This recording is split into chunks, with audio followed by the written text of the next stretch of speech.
పెళ్ళైనా పండగైనా వేడుక ఏదైనా పట్టు చీరల ప్రత్యేక వేదిక వారాహి సిల్క్స్. నమస్తే, welcome to Suman TV.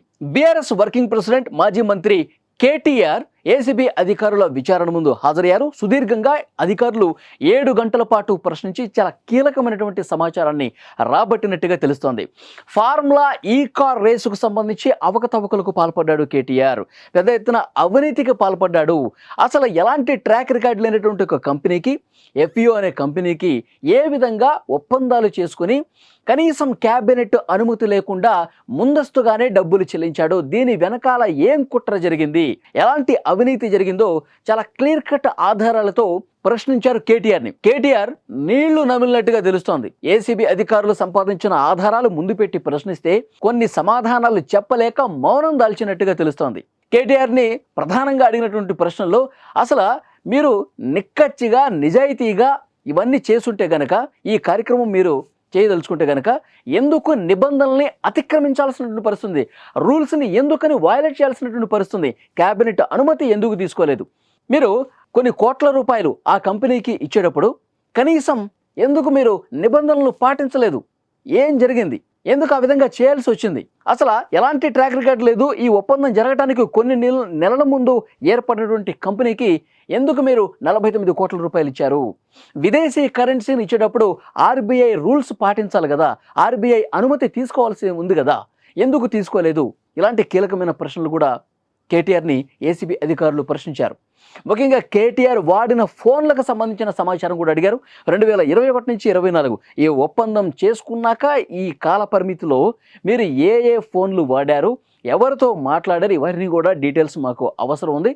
So డెఫినెట్గా ఆ ఫోన్లు మాకు అప్పగించండి అని చెప్పి కేటీఆర్ని అడిగారు. కేటీఆర్ తెలుసు కేటీఆర్కి, ఎందుకంటే ఏసీబీ అధికారులు తన ఫోన్లు అడుగుతారు, ఫోన్లో ఉన్నటువంటి సమాచారం సేకరించడానికి డెఫినెట్గా అడుగుతారు. కాబట్టే ముందు తెలుసు కాబట్టే కేటీఆర్ ఫోన్లని తన వెంట తీసుకొని వెళ్ళలేదు.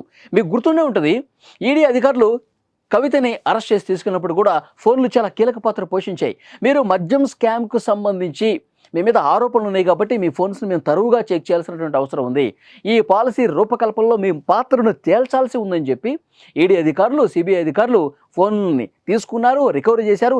ఎన్ని ఫోన్లు అయితే వాడారో ఆ ఫోన్ల డేటాను కూడా మళ్ళీ డిలీట్ చేసినటువంటి డేటాను కూడా రిట్రీవ్ చేసినటువంటి పరిస్థితి ఉంది. డిలీట్ చేసిన కూడా మళ్ళీ వాటిని టెక్నికల్ సిబ్బందితో తిరగదోడినటువంటి పరిస్థితి.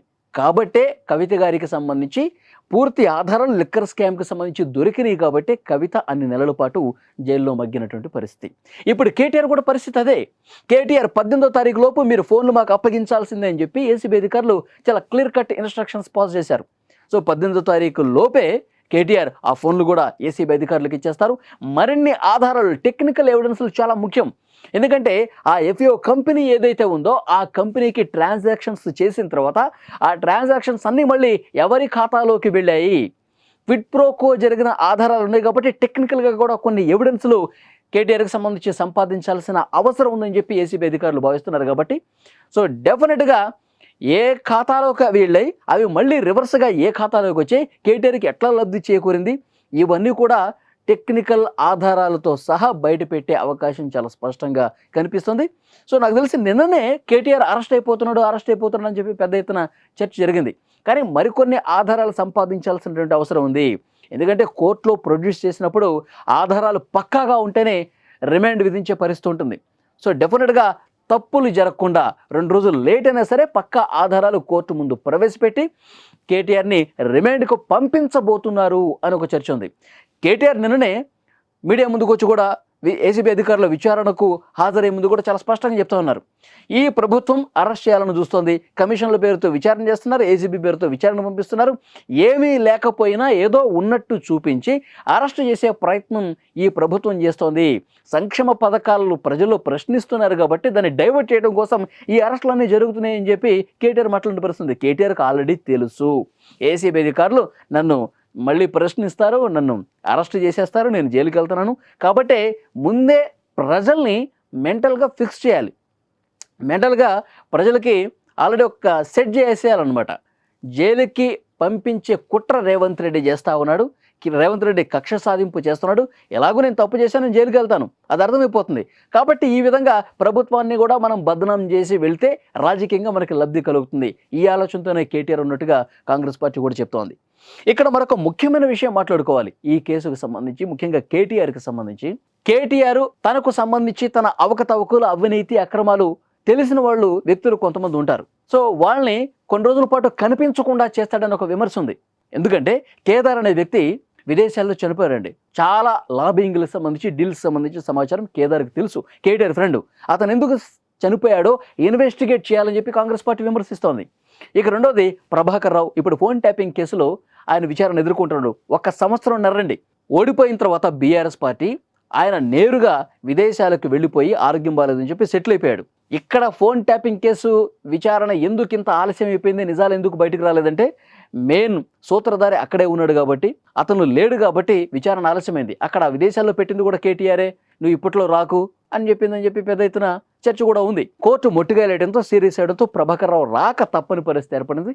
ఇప్పుడు విచారణ ఎదుర్కొంటా ఉన్నాడు. ఇప్పుడు ఈ కార్ రేస్లో కూడా ఐఏఎస్ అరవింద్ కుమార్ కీలక పాత్ర పోషించాడు. అరవింద్ కుమార్ని ముందు పెట్టి కథ మొత్తం నడిపించిందట కేటీఆర్. కాంగ్రెస్ పార్టీ ఇదే విమర్శ చేస్తుంది.